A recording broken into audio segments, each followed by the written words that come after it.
Hi there, my name's Aaron Short. Welcome to my YouTube channel. Today is October 16, 2023. And welcome to the Monday live show, the live stream. And today I'm going to do an open Q&A, recap my week on YouTube and in the real world, and also do a recap of my thoughts on the Fender Tone Master Pro based on what people have said in their videos and what I said in my videos as well, because that's been a hot topic this week. Before I get started, I'll say hi to the chat. Vito Win was first. Good job, man. Sean Crow is here, waiting for it. Good, thanks for waiting. Rex has a question. I'll come back to questions once I've said hi, Rex. Have you checked the Sonic Cake Matribox 2? Might be a good budget option. I'll come back to that. Bernard's in Suffolk. Zach Lee says hi from Venice. Sorry, my hair is bugging me. It's like uneven on one side. That's better. Maybe not. Rosanna's here moderating. Thanks, Rosanna. Good evening, Aaron, everyone in the chat. Happy Monday. Philip is in Brooklyn. Patsy Smith is in Suffolk, UK. And Lee is here also moderating. We had our first case of the troll last week, didn't we? It has been a long time since we had a troll in here. And we had one last week. This is still bothering me. Had a haircut last week and still bothering me. There we go. Nick Johnson, thanks for this on Mondays. You're welcome, Nick. I enjoy it. It's nice to hang out and chat. It's good to hear what other people are up to. See what people thought of the videos that week. See what people think about what's going on with music at the moment. It's all fun, and it's a nice community hangout as well. All right, so what I'm going to do is what I always do. I'm going to start with recapping the videos I did this week and just talk through them because I had a good week this week. And then if you've got any questions on what I said in those videos, let me know as I go.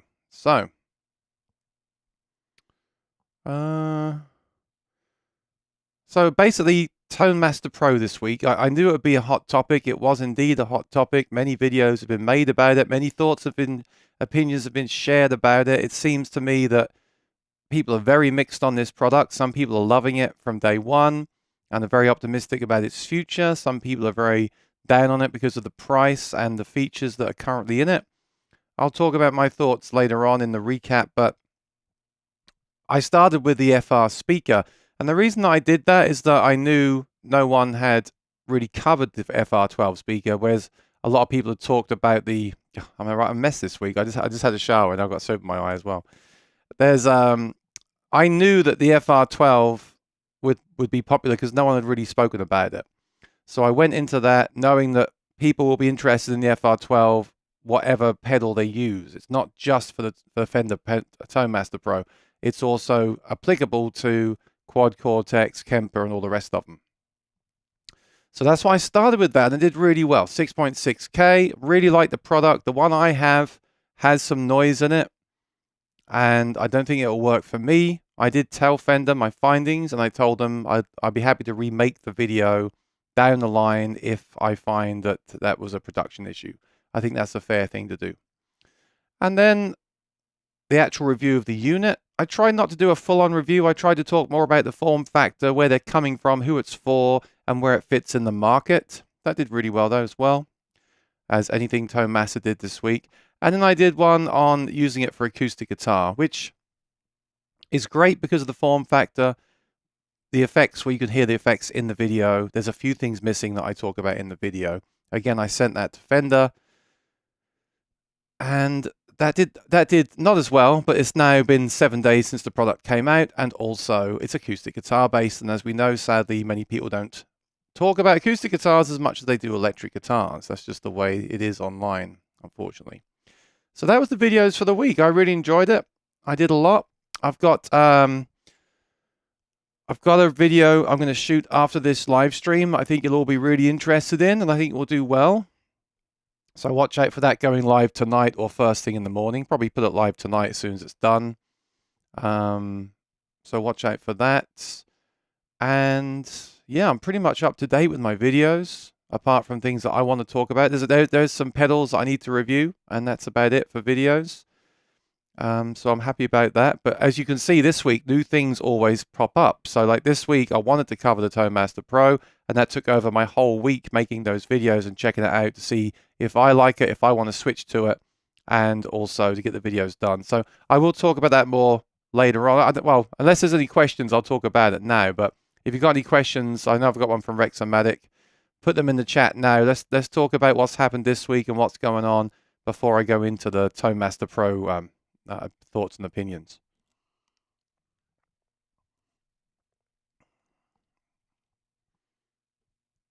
So let's start with Rex. So Rex is in Phoenix, and have you checked out the Sonicake Matribox 2? Might be a good budget option with the Fender FR speaker. So first of all, I'm disappointed in that Fender amp FR speaker. That ticks so many boxes. It's got the built-in stand that the Tone Master amps have, which I love. It's got EQ on the top that only affects the speaker and not the direct out, so you can EQ it for yourself on stage. It's not just a tone, it's a treble, middle, bass, and a presence control. It looks cool, it looks modern and yet classic. It's 1,000 watts, supposedly. I'm not sure exactly how that breaks down on the technical specs, because obviously sometimes 1,000 watts isn't really 1,000 watts, but I haven't looked into that. But it takes everything, but the thing has this hiss.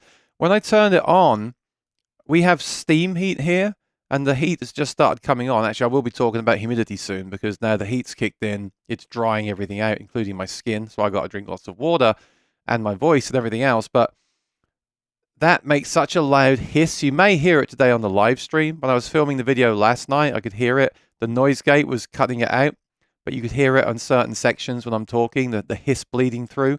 If it turns on today, I will turn off the noise gate so you can hear it.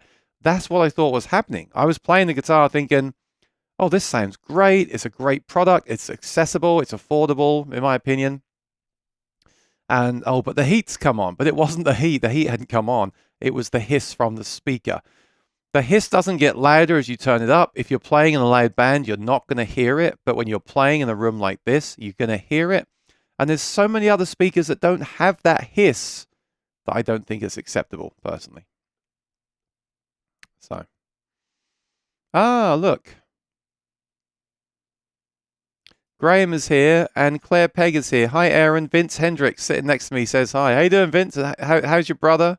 Are you guys still playing music? Let me know.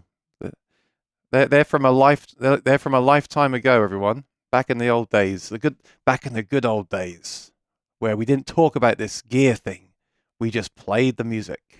Oh yeah, go busking and playing our guitars in harmony. Wonderful. Graham Campbell, I had a new guitar day this week. Yeah, please share if you bought anything new, if you've tried the Fender Tone Master Pro, if you're thinking of buying something, please share so we can discuss it together in the chat. That'd be great. Bought and inspired by Gibson Epiphone J45 from a shop in Edinburgh. Really happy with it. Gigged it at the weekend. Fishman Sonicor is not great, but okay for now. Well, you can easily replace that, Graham. You can just pull that right out and put another pickup system in there very easily. But yes, I've played the J45 inspired by Epiphone as well. It is a very good guitar. And I agree. I would take out that pickup. I would put in a new pickup if you need it. Sounds like you do. If you don't need it, I wouldn't put one in at all. If you do need it, I'd choose another pickup, put it in there, and then I would do a bone, nut, and saddle maybe as well, just to get the absolute most out of it. Jay says, apparently the auxiliary in needs to be disabled to reduce the hiss. Now, that does work. The auxiliary is constantly sending out a hiss on all channels, right? It's not just the amplifier.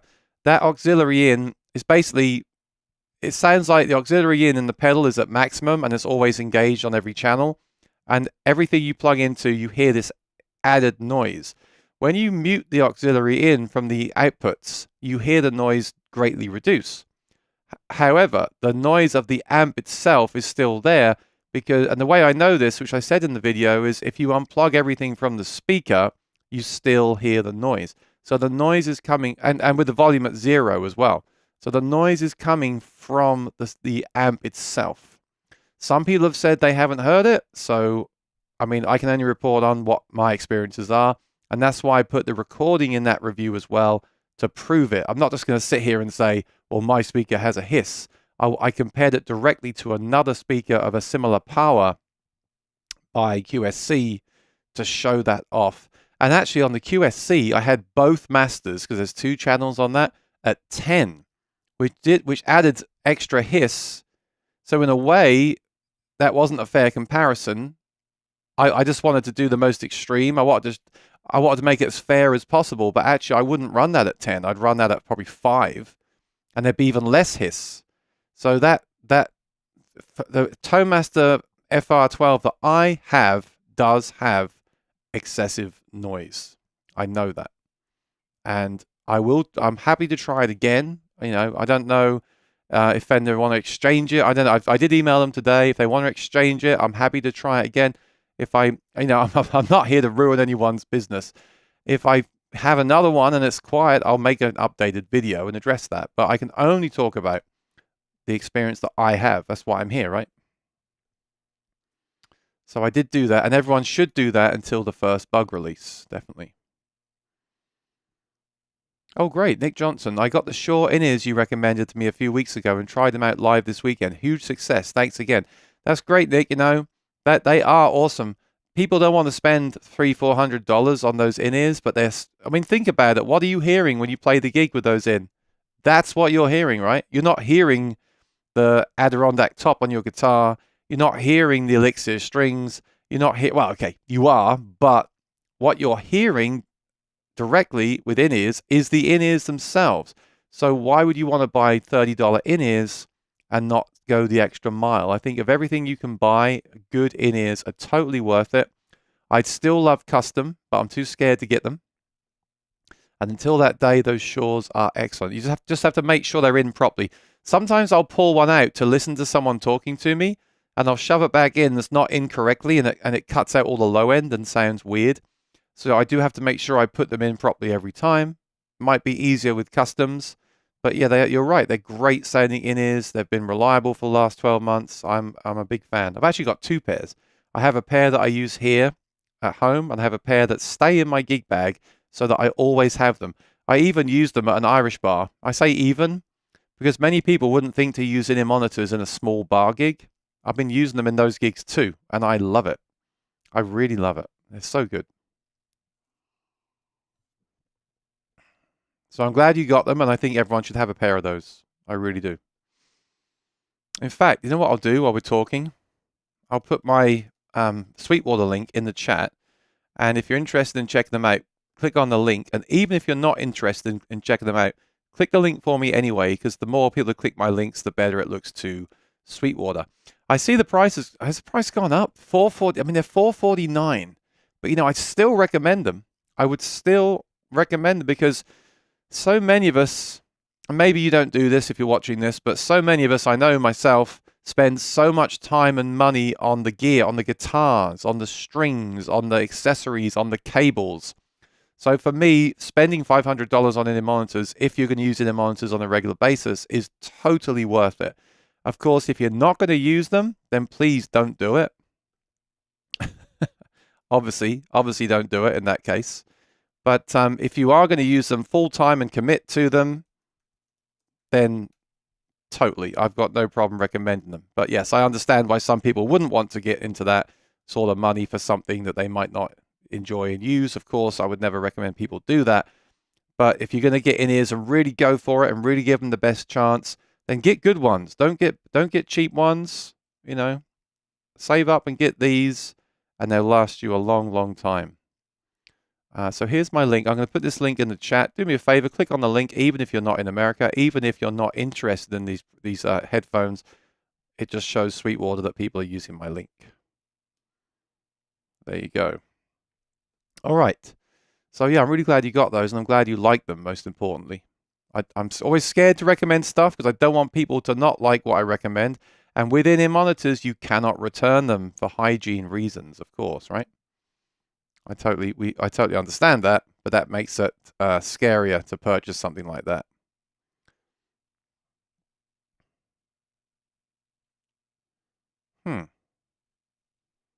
That's a bad link. Hang on.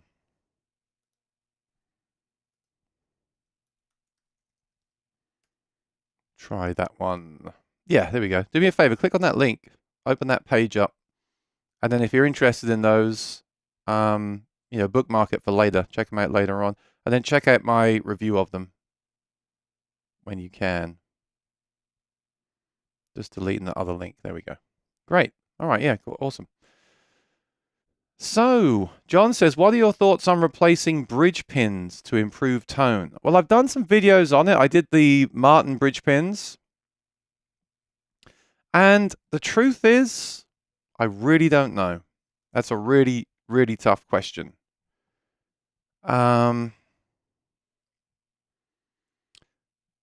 They do affect the tone. Lately, what I try to do is play a guitar and just think, do I like this guitar or not? There's a big danger in buying a guitar that you kind of like and then think to yourself, well, that's okay. I can make it better. I can improve it. That it will get better when I change the strings to a different brand, when I change the pins, when I get it set up. I would never buy a guitar on that basis. Now, if I had a guitar that I loved out of the box, I also wouldn't go and change the bridge pins either because I already love it. And that's kind of where I'm at, you know. I look for guitars lately that I just think are great guitars, and sometimes they have plastic saddles and sometimes they have plastic pins. I don't know. I mean, it's an easy experiment. If you want to try it, you can order some bone pins, some plastic pins, some carbon fiber pins, whatever you want, wood pins. You can try them. But for me, it kind of brings me back to that comparison thing of, well, those pins are a bit brighter, but I like the old ones because they're a bit warmer. And then these ones are a bit more bass, but I like... So as much as I like those experiments for videos and things, honestly, what I try to do lately is I like to like a guitar for what it is. I don't like to think I could improve it. You know, some companies will say to you, "Oh, just just keep playing it. It will get better with age." Well, why can't the guitar sound great out of the box? Why do you have to play it for 12 months for it to break in? Why do you have to change the strings? Why do you have to change the pins? Now, it does change the tone. Different strings affect the tone of a guitar. Different bridge pins affect the tone. There's different material on the saddle. Some people will say it does. Some people will say it doesn't. Some people will say it affects certain guitars and not others. They're very... It's not the kind of thing you can just answer, honestly. We all have our own thoughts and opinions on it. I've done comparisons. I do think I hear a difference. Is the difference worth it? That's really a personal decision.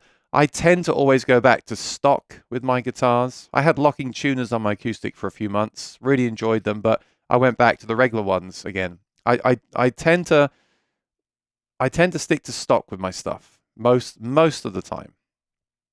But that's not to say that you shouldn't try it. So if you love everything about your guitar, but there's something not quite right about the tone, before you sell that guitar, do try different strings, do try different picks, do try different bridge pins.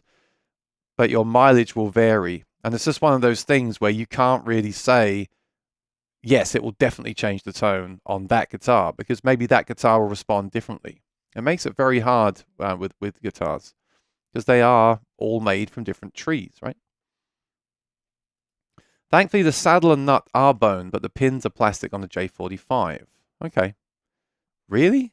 Bone, nut, and saddle on the J45 Epiphone? I didn't think they were. So let's have a look here on Epiphone inspired by. Let's take a look over here. I want to see this for myself. Not that I don't believe you, of course, but I just want to see it in front of me. So let's jump over to the desktop here. This is what we're talking about, the J45 Epiphone, $749, great price. And if you scroll down, you can see the specs. You are correct. Nut and saddle is bone. Isn't that amazing? I mean, it's great. I mean, $749. They've got one here that's been returned for $674. Look at that. $674, bone nut, bone saddle, a pickup. Okay, you might not love the pickup, but there is a pickup in it. At least all the holes have been drilled if you want to replace it as well. That's amazing. The only thing I have with these guitars is they can be on the heavier side. I'm not sure why that is. Like this is 5 pounds and 2 ounces, and it is a mahogany guitar, right? If I'm correct. So I do find that a little bit on the heavy side for me, but it's okay. 5 pounds, 2 ounces, and there's a pickup in it. If you take the pickup out, it'll be under 5 pounds. Let me click on this one here, cutaway and electronics. I'd love a J45 cutaway. Oh, that's nice. But then you've got the electronics built in, whereas your guitar is not built in, so you can remove it easier. So yeah, maybe I'd rather have the one without it. I wish they do more cutaways without the electronics built into the side there, so you can put your own electronics in it. Don't know why they do that. Kind of annoying. But yeah, I mean, you can't beat that price, can you? Absolutely amazing price. Is it solid wood? Solid wood, mahogany back and sides, mahogany neck, pickup, bone nut, and bone saddle. Yeah, congratulations. That's a really good deal. I'd love to compare one of those to the Gibson version. That would be cool. Wow. Talking about bone saddles. I played a guitar last week where the bone saddle. This is a brand new Martin custom shop, and the bone saddle is disintegrating. Like it's the strings are grooved in, and it's all chipped away from the string. So bone is brittle. So bone isn't always the best thing. Bone is brittle. It can chip. I've never seen this before, by the way. It absolutely blew my mind. I was like, "What's this? I've never seen this." So I feel like the artificial stuff won't do that, and that's a good thing. So, I don't know. We all like the bone saddle, the bone nut, the solid wood. Doesn't always mean you've got a great guitar. That's all I'm going to say. And doesn't always mean it's the best for the job. But it's very personal, isn't it? Very very much a personal preference. But yeah, I've never seen a chipped bone saddle before, especially on a custom shop guitar. Like, what? I guess it can happen, right? John said, I'll buy you a pint of Guinness. Well, that's great. I'll take one next Friday. Thanks, John. Jay says, in Australia, the Tone Master Pro is cheaper than the Helix. Oh, interesting. The QC by $500. Wow. The Kemper and the Fractal, $600. All right, Jay, I'll include that in my summary coming up about the pedal. We'll talk about the price and if it's worth the price. Thanks for that one. And where in Australia are you? Are you in Melbourne? I'm going to visit Melbourne soonish because Cole Clark and Maton Guitars are both 20 minutes from each other in Melbourne, and I'm going to go. I just don't know when. Oh, great. Carl is good too. He'll be pleased we heard from you. Yeah, tell Carl to subscribe to my channel and tune in sometime. That's awesome. John says, about bridge pins, I don't know either. I do enjoy the guitars I have changed. I mean, just try it. Just get a set of bone, a set of plastic, a set of wood, a set of liquid metal, and just every time you restring, just try them. Or put the capo on so you can pull the strings out without the strings coming off, and just try them casually. If there's something you prefer, then switch. If you don't, then don't. And just keep them around. And if you get another guitar down the line, you can do that experiment again. The funny thing is, when I first tried the liquid metal pins in one of those modern deluxe guitars, I noticed they're heavy. And a really, really famous and respected luthier, I won't tell you their name because I can't even remember their name, sorry. But he happened to be somewhere where I was with that guitar at the time. And he said to me, those pins are heavy. Like, that's going to weigh the top down and stop the top moving. Now, again, I'm not going to say that's a good thing or a bad thing, right? Does it matter? Is a top that moves more better than the top that doesn't move more? Well, again, it depends what you're doing. It depends on that guitar. It depends on everything. But that was a great point. A plastic bridge pin is really light, so your top's going to bounce around. Once you put a heavy bridge pin in, or 6 of them in that bridge, that the top isn't going to move as much. So liquid metal doesn't necessarily mean better. Plastic doesn't mean. I mean, bone, maybe something like Tusk. Tusk will be light, but I don't know. And at that point, why not just use plastic? I don't know. I haven't seen a reason not to use the plastic bridge pins myself. But yeah, do try it and let us know if you find anything. Switching out plastic for ebony or Tusk seems reasonable, but for the ultra expensive seems like overkill and probably a waste of money unless you have money to burn. Well, If you want to try it, then you should try it. But the problem is, I think, unless there's something you're specifically looking for, like you need more brightness from the guitar, then bone might give you more brightness. Fair enough. But if otherwise, it just becomes kind of chasing your tail, as with all the comparisons are. Doctor's here. Good to see you, man. Chris doesn't do bone. Yeah, so the options are bone, plastic, tusk, wood, liquid metal, and then loads of other things too. Gold. What's one that I had years ago? Was it gold? Bronze or something? I don't know. Graham got the guitar for $599. That's a heck of a deal. Really is a heck of a deal. Yeah, but it might be cool to put one of those bags hi-fi pickups in there. I don't know. And then have a new nut and have a new saddle made, because you'll be taking the undersaddle pickup out, and then put something like a hi-fi in. That could be nice.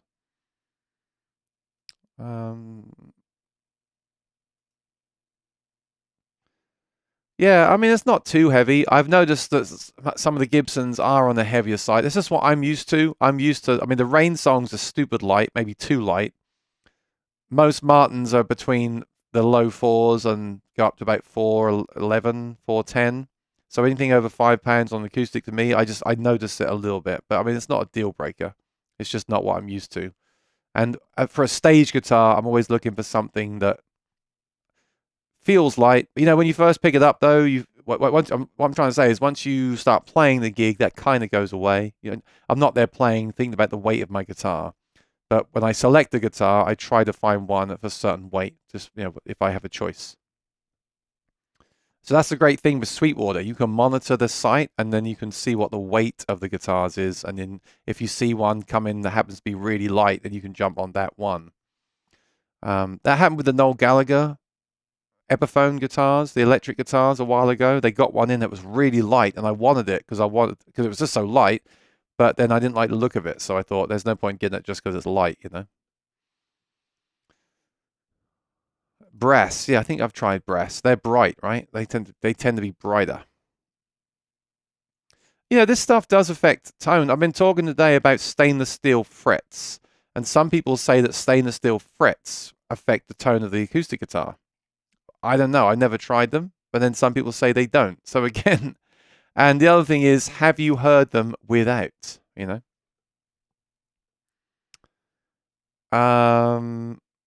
Sean says, I'm expecting to see the OMJM 20th anniversary. So I do have that guitar. I'm going to make a video demo / review of it tonight. But I've already decided that I'm not going to keep it, which I might talk about next week. Yeah. I'm not going to say too much because I want you to watch the video that I post tonight. But that guitar's going back. I've already spoke to him about it. Arn says, hello, how are you today? Good, very, very good, thank you. T says, hey, Aaron, good evening all. Late joining, the mutt needed to be walked. Yep. Well, you know, with these days, you can listen while you walk the dog with the headphones in, right? So, let's talk about the Tone Master Pro. I just saw a comment about, okay. Opinion on the Tone Master Pro or Quad Cortex if they just go through a PA speaker, only as opposed to a dedicated amp. If they just go through the PA, straight into the PA. Okay. You know, there's so much to unpack here. There's so much to say about the Tone Master Pro. And once again, yeah, watch out for that tonight or tomorrow, Sean. And then I'll give you the whole lowdown on that next Monday. Because I'll keep today about the Tone Master Pro and not go too into the weeds, all right? Because I've got a lot to say about it. The thing is, first of all, I've got so much clarity now on that product that I didn't have last week when I got it out of the box. And once again, that brings me back to the video I made a few weeks ago about I wish I had more time with stuff. I wish that companies would let people like myself try it. And then, because the thing is, you do feel the pressure to get the video out. Because I bet if I post a video on the Tone Master Pro, just a review in 2 months' time, it won't get any views. Everyone is searching right now for the Tone Master Pro. That's just the way it is. So there is pressure to get these videos out quickly. But I've got many more thoughts on it now than when I made my review. I mean, I don't I haven't changed my mind on anything. I've just got additional thoughts based on what others have said and just having the time to really think about it. But the way I see it now is I still feel it's great that Fender did this. They needed to go digital. They needed to do something like this.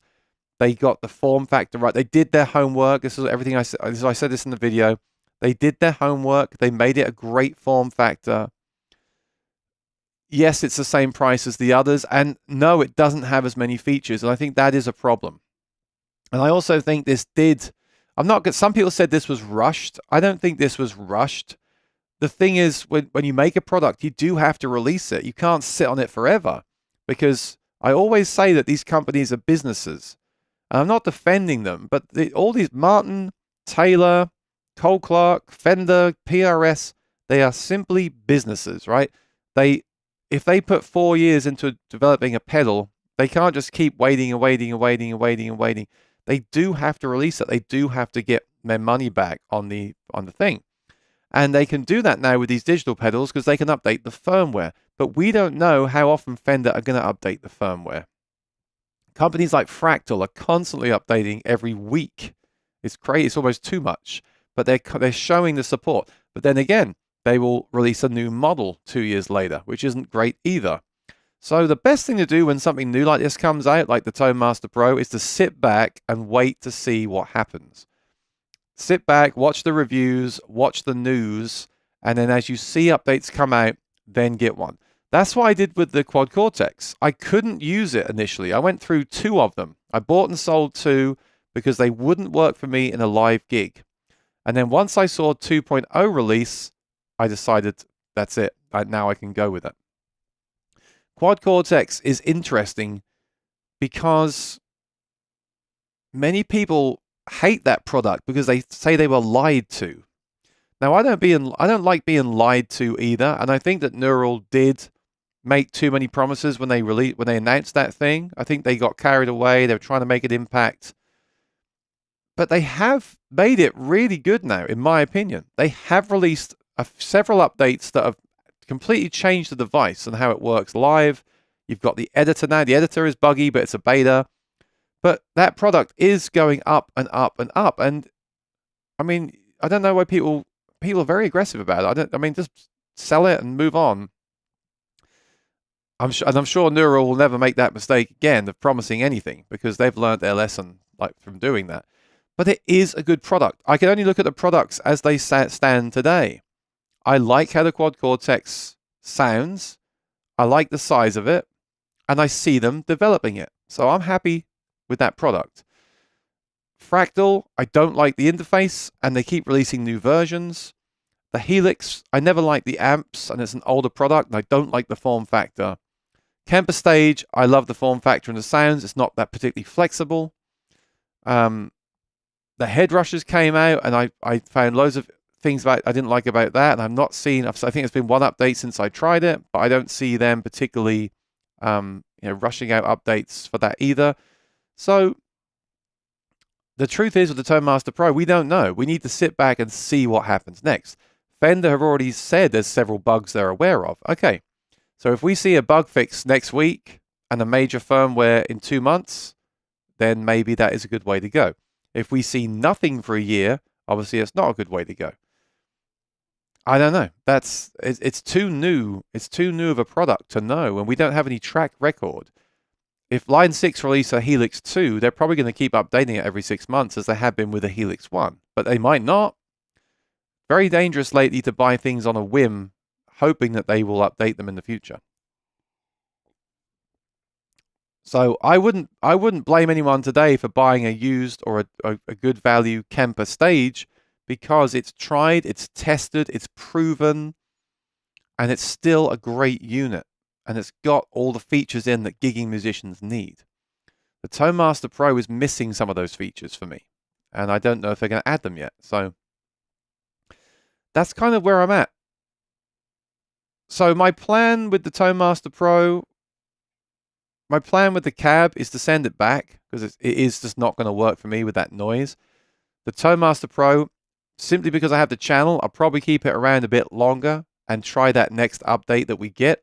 and see if it feels like it's going in a direction that I like. But I still like the form factor and the flexibility of the Quad Cortex, because the Quad Cortex, you can plug in 4 instruments. It's the smallest unit, and I do see continuous progression. And yes, they shouldn't have promised things they haven't delivered. It's very bad of them, and it's taken them way too long to do everything that they're doing. But it is a great unit still. If you just look at the facts here, it is a great unit. It sounds great, and it's constantly improving. And we don't know if that's going to happen with the other unit or not. But, you know, again, a bit like the bridge pins, it's a very personal decision. And then, heck, you know, if you want something really simple, just get a Boss Katana. Just get a Boss Katana and a couple of pedals, and that sounds great too. And that doesn't have any hiss. So there you go. All right, T is here. Pick and Mix Diary. Ever try a Boss V8? I have, and I didn't like it. Long in the tooth. I can't stand the interface on those older Boss pedals. It's just horrible. There's no mobile editor. They're horrible interface, and I still prefer the TC. The TC effects. They're so good. It's such a shame that these things are out of stock now. I would love to tell you all to go out and buy a Voice Live 3 Extreme, and you can't buy them, and it's so frustrating. You know, it's like the Cole Clarks. So there's a few more Cole Clarks around now. There's hardly any. There's not enough. You know, I want to talk about these products and recommend them, but I don't see the stock. And yet, if it's a Fender Strat, there's loads of stock of those, right? I can talk about, and I do like those, but I want to talk about this Voice Live 3 Extreme, even though it's an old product. But look, back ordered. We never know. I don't know what's happening with these. I want to get another one. I want a backup for mine. So yeah, what I was talking about earlier, you could buy a Kemper Stage or a Boss today and have a great time. Yeah, same as this. This is still amazing for what it does. Okay, the electric stuff doesn't sound very good, but the looper, the back-end tracks, the recording, the effects, the harmonies, all that stuff is still the best.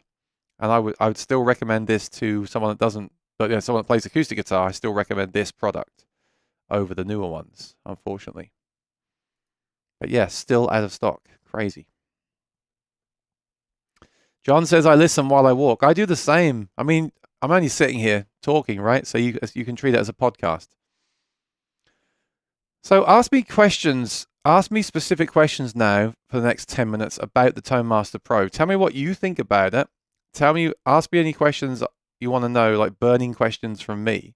Because I only did that kind of review video and talked about how I feel it sits in the marketplace. I didn't really talk about sounds and interface, and I didn't go into those details. Didn't really matter to me because they've been covered by so many others.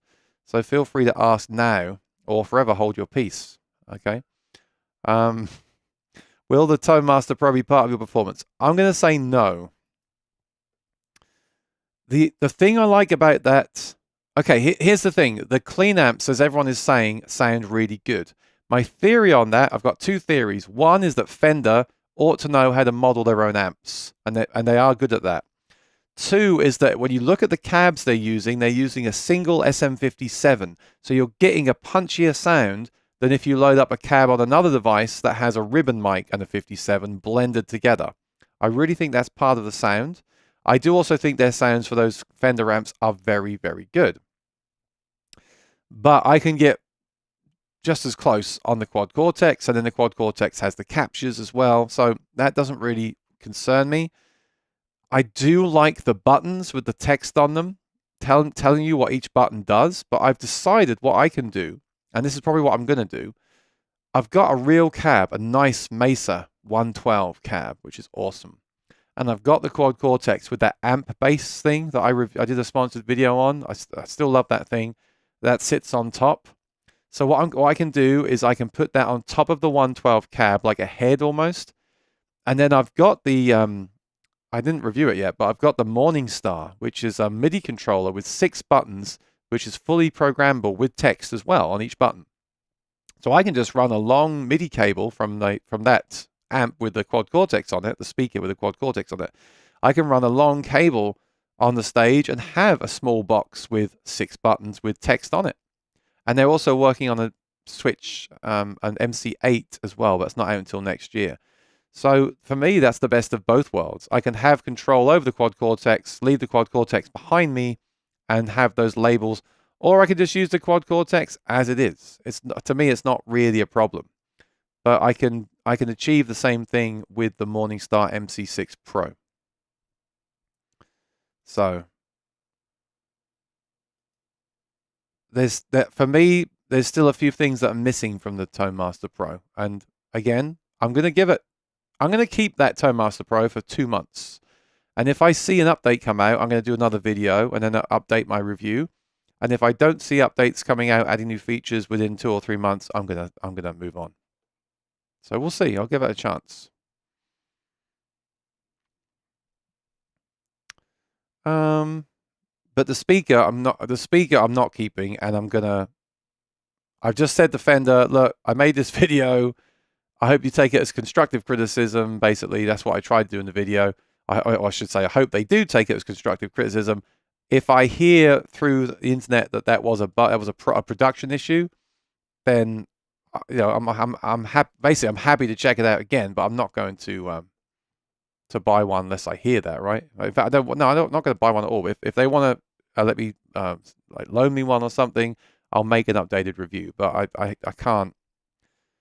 My situation here is I'm playing in this 9x9 room, so I hear everything like that.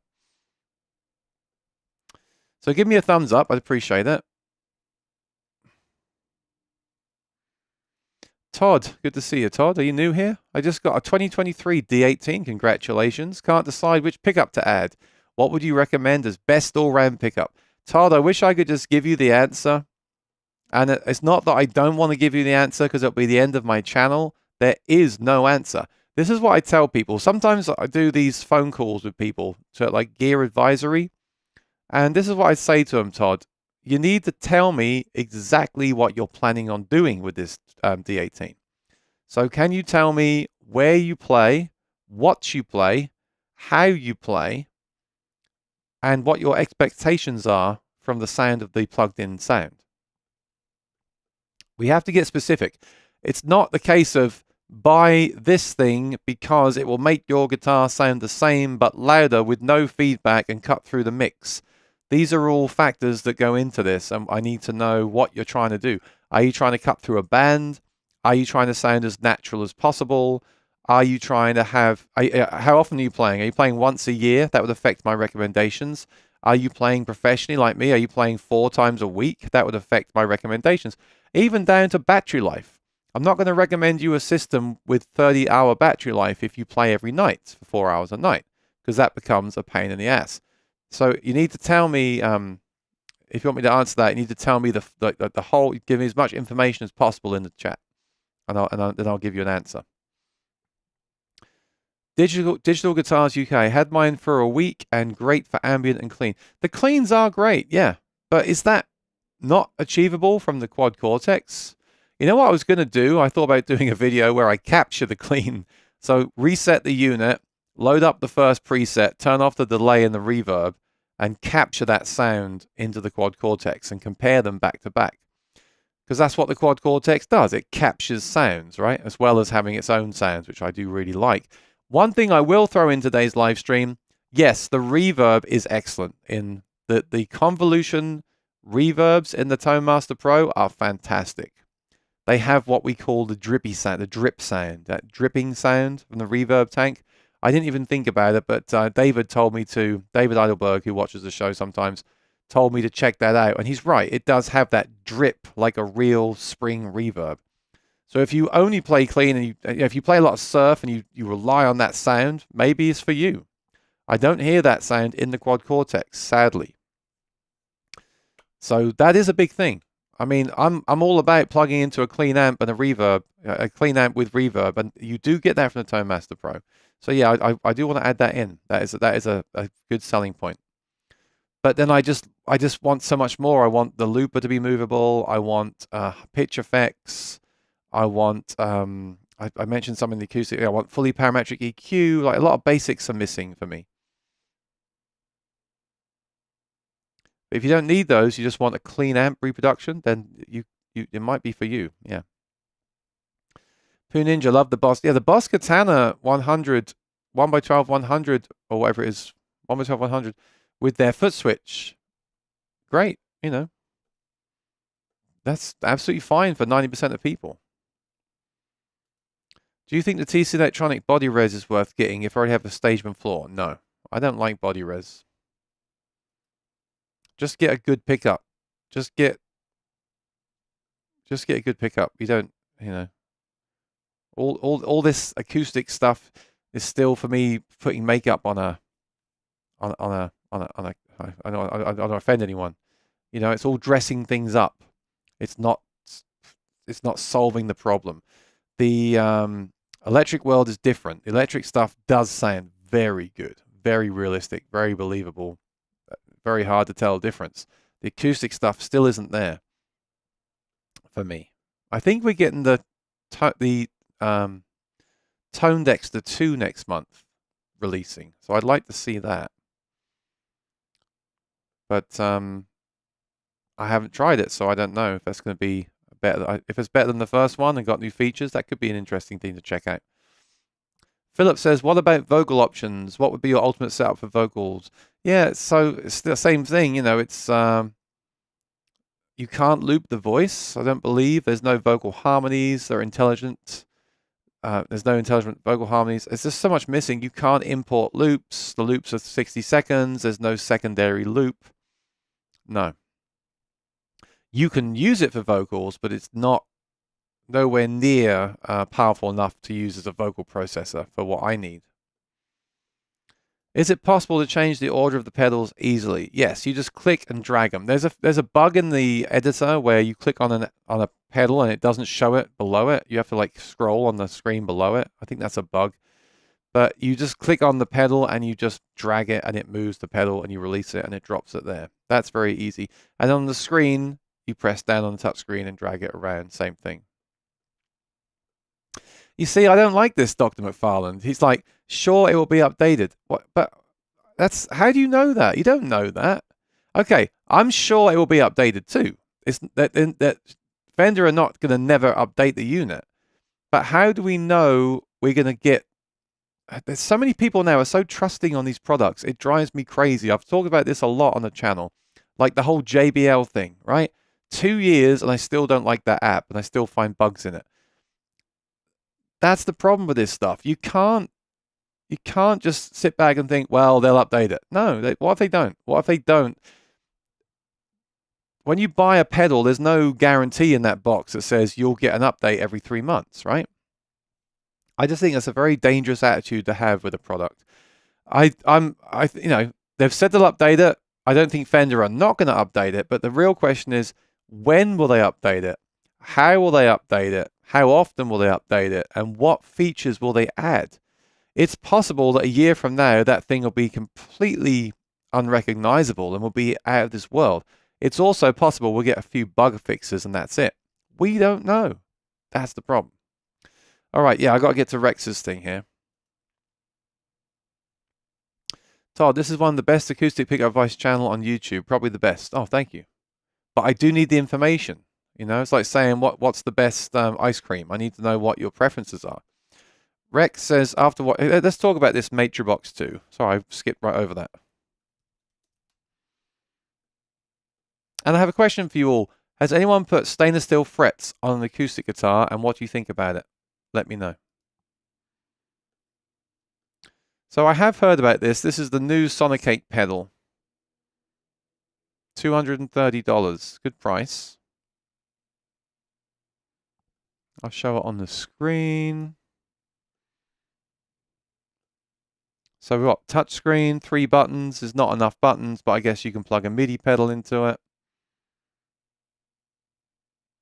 I think it'd be cool now if companies just release the brains of the pedal with a basic touchscreen on it, and then we connect our own MIDI controller to it, because then we can decide what format we want for the controls. Yeah, I mean, there's a new one of these things released every day, right? It's getting crazy. All I want is a phone editor, an iPad editor, a small form factor that sounds great, and then I would like more switches. There's only 3 switches on here, but that keeps it very small. So yeah, I mean, it's, I haven't played this company's stuff, but price is great, right? $230, crazy. You've got 200 plus guitar, bass. Yeah, that's the other thing. The ToneMaster Pro has nothing for bass, which is a weird move. Drum rhythms, there you go. 90-second looper. So this $230 pedal, talking about price, we didn't talk about price on the ToneMaster Pro. This $230 pedal versus the Fender at $1,700. This one has bass effects, bass amps, 100 drum rhythms to practice to, which, let's face it, we buy these units to practice with as well. A 90-second looper, longer than the Fender. So straight away, there's things in here that are not in the Fender. That is worth noting, isn't it? I defended the Fender price from day one. I think the Fender price is fine, or at least I did until I tried it.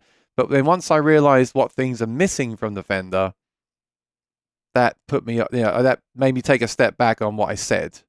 Because it's fine to charge $1,700 for a guitar modeler if it launches with the whole shebang of what you need. If everything's in there and it's all good quality and easy to use and makes your life easier, that's definitely worth it. But to release something and not have bass amps and not have some of the effects and not have a parametric EQ, I don't like that. So that makes me think it should have been $1,200 based on that alone. If it had everything like the Helix has, all those features, then yeah, definitely, no problem. Take my money, So, yeah, I know they said it will be updated, but don't ever buy something because the company told you they're going to do something. I'm not saying that Fender are lying, by the way, but I see it all the time lately. I don't like it.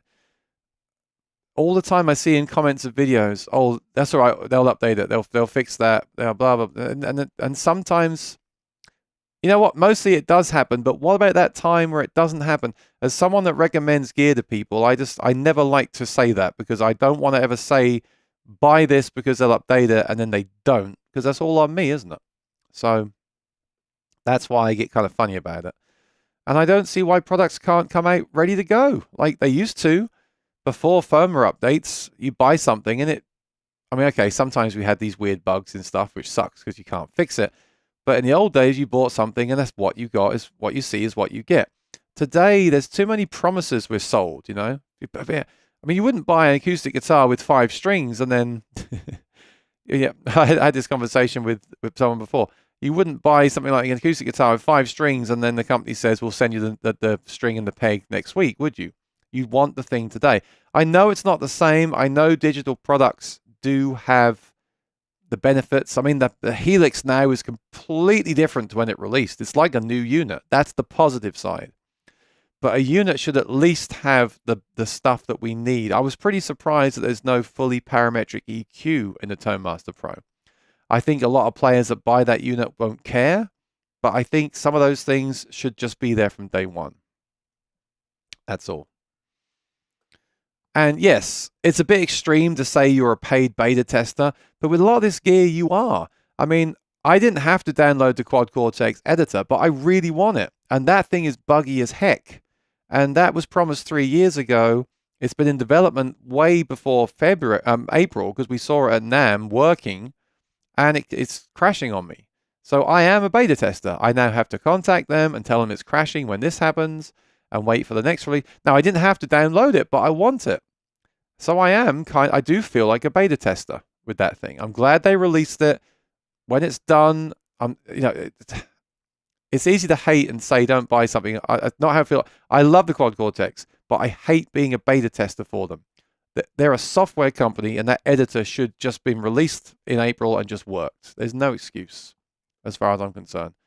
They've taken the money, and they're a software company. They're releasing plugins. I know it's a different team, but they're releasing these plugins, and then we've got a beta editor that crashes. No, doesn't make sense. I get why people get mad. I do. But I also think it's hard to find good sounding products these days, and that is a good sounding product with a great portable form factor. So I'm not going to let those feelings make me sell it out of spite, because I'll be shooting myself in the foot if I do that, right? And I got excited for the Tone Master Pro, thinking this is going to change things. This is going to come from Fender and come out the door and just be ready to go. No questions. But it turns out that's not the case either. The editor for the Tone Master Pro has crashed on me as well. There are features that are missing, and there are a couple of bugs that need to be ironed out. So again, like, I know it's a bit of an idealistic thing to say, what I've said before about sending stuff out before you release it. And I think these were sent to stores and then shipped when that update was ready. So I don't think these were quite ready. I think they've been sitting around in stores for a while. So it's not like they could have sent me one 2 months ago and I could have given them feedback, because that firmware wasn't even on it. There was no looper on it when it actually shipped. I just wish there was a way that people with experience with, I'm not even going to say YouTubers, just wish there was a way that people with experience in gear could give this feedback to companies like Fender. And as a consultant, I'm not saying to do it for free either, because again, who wants to be a beta tester for free? But I just wish there was more way to say, you know, what, Aaron, what would you want from this as a singer guitarist? Right. Well, I need a parametric EQ for my acoustic guitar. I need 2 tracks of looping. Okay, great. We'll put that in there. And then just like, I wish they would do more of that rather than just release the product and then kind of find the way as they go. But maybe it's silly of me to say that. Maybe it's not possible, because again, they're a business, right? They're not there for me. So, Poo Ninja, I'm broke, so by the time I can afford something that's proven itself, I wish I could afford to be cutting edge. The other thing is, Poo Ninja, they're going to be on sale in 6 months. When I think we'll see even more. We're seeing these modelers out every day. There'll be more modelers at NAMM in January. I bet you'll see one of these mint for sale used for $1,000 in a year's time. And then that's the time to buy one. And at that price, yeah, I would say jump on it. And you'll have more updates by then, ironically. Don't buy something day one. I do it because I'm clearly obsessed with this stuff in an unhealthy way. I've made a YouTube channel around it, and you use that as a way to justify it. Well, I can make the video for it and get views. Yeah, I did get views. I got 6,000 views on the cab. I made $25, all right? It's not worth it, because when I ship it back because of the noise, I'll lose that in the shipping to send it back. So I've lost the money that I made. It's not worth it. And the great thing with YouTube is, I think we're getting more and more. I don't like saying honest reviews. I don't like when someone comes on and says, my review is honest. But it's implying that my review isn't. It annoys me. But we are getting more and more transparency. I love the video Rhett Shull did the other day. He talked about this. It was fantastic. I really appreciate him doing that video. It was just so honest and just like, yeah, I try stuff. And if I like it, I say I like it. And if I don't, I don't. And if they get mad at me, well, that's silly. And they can get. That was a great video. Very, very, just really laid back and honest. And I think that's how we should all be. And I think that companies now should respect that. And I think I should be able to say to the big companies, even the companies that I adore, I don't really like something. And they should just say, okay, we'll send you a label, send it back. We'll send you something else next time. And let us know what you think of that. And respect our opinion. These companies that cut you off because you don't like something, they can go jump. You know, that's ridiculous. That's such a stupid attitude. Okay, rant on. I can't make a red screen for the rant part of the stream. This is my rant part of the stream. If you send me something and I have a problem with it, and I say, look, I've spent all week on this, there's a problem, you need to fix it, I can't make a video, and then you just cut me off because I was honest and tried to help you. No, I mean, ideally, you pay me for my time to do that. I'm working as a consultant for you. I'm giving you feedback on the thing. And that's valuable, right? It's valuable information. So those days have got to go. Those days need to end. Right now, companies should find people online that they want to check out in that field. So I'm not expecting someone to send me a heavy metal guitar, right? I don't play that. I can't even play that. But if someone's releasing something for acoustic guitarists, for gigs, send it to me. Pay me to give you my honest thoughts on it. If I love it, let me keep it and I'll talk about it in a bunch of videos and tell everyone watching my channel they should check it out as well. That's how it should work. All this stuff of you've got to say or being afraid of saying something you might upset the company, that's ridiculous. It's all got to go. That's all needs to die. It's ridiculous. No one likes everything. And by the way, the things that I adore and the things that I've spent years discovering that I like, I still can find problems in them, right? Like I love a good Martin guitar. They're not all great, and their pickups options are terrible. There's no cutaway options. It's terrible, but I still love the company. I'm still going to recommend them. But it's ridiculous to think that anyone would like anything 100% and have no issue with it. That's so unrealistic. It's stupid. Okay, rant's over. Yeah, I'm gonna make a red screen because I got like this, and I want it to be red with rant flashing at the top. Very good, very good, very good. Okay, Quilted Maple says my Emerald has stainless steel frets. So how are they different? Like, do they feel different? Do you see any wear in them at all? Like, tell me. I want these so bad on my main guitar, but I'm so scared to get them. And no one ships guitars with stainless steel frets apart from Emerald and a couple of small builders. It's so stupid, so annoying. Fender guys in the groups are taking notes. Yeah, okay, fine. But it still feels a bit like a round table, doesn't it? We are paying customers. We've bought the thing. All right. I just think I'm not having to go at them. I think the Toemaster Pro is a great product. I think it needed to release now for the holidays, and you can't sit on something forever. I don't know what they're going to do with it next, and you don't have to buy it. I didn't have to buy it, and I think people should sit back and wait to see what the strategy is. But I always say it. I'd love to be at a point in time where something comes out and it's ready to go.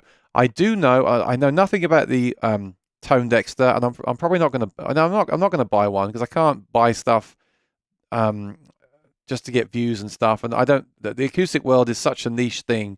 If they want to send me one, I'm going to review the Tone Dexter too. I'll just put it out there. Just being honest. But what I do know is they didn't release it when they said they were going to. I know from what they've posted, they're waiting to make it where they're happy with it and then release it. Why? I mean, some companies can't do that. They have to ship. They have numbers and they have people to report to. I get all that. But it's nice when someone waits to release something where they say, yep, we're ready to release it now. Here it is. So it's about striking that balance. You can't do that forever, but there has to be a balance where you've got enough input and it's just at the right place where you can release it and then the updates can come straight after that, I think. But maybe I'm too optimistic about this stuff. I don't know. It's easy for me to say that not working at Fender. Have you tested the Legato mini loop pedal? I have one for the price. They beat everything for looping. They are popular on TikTok and it's $50. Yeah, I think I did, didn't I? I've got a video on it. Legato looper, so one button looper. I also did the Ditto Plus, which I think is much better, but it's more money. Okay, let's answer Todd's question because I got more information there.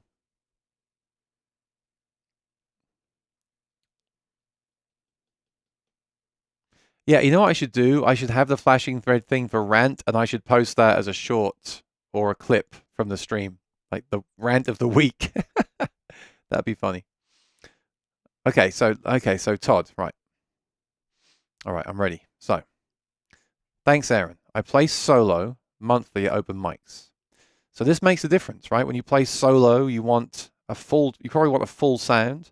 If you play in a band, you probably don't care so much about the low end. You care more about the feedback and the spillage of the other instruments. When you play solo, you tend to want just a bigger, fuller, fatter tone, and feedback and bleed isn't as much of an issue. My style is largely flat picking, okay? The way you play affects these things because playing all finger style and playing with a pick or flat picking does make a difference to the sound. Remember, you don't hear the guitar with a lot of these pickups, you hear the pickup. So you want a pickup that will complement those things.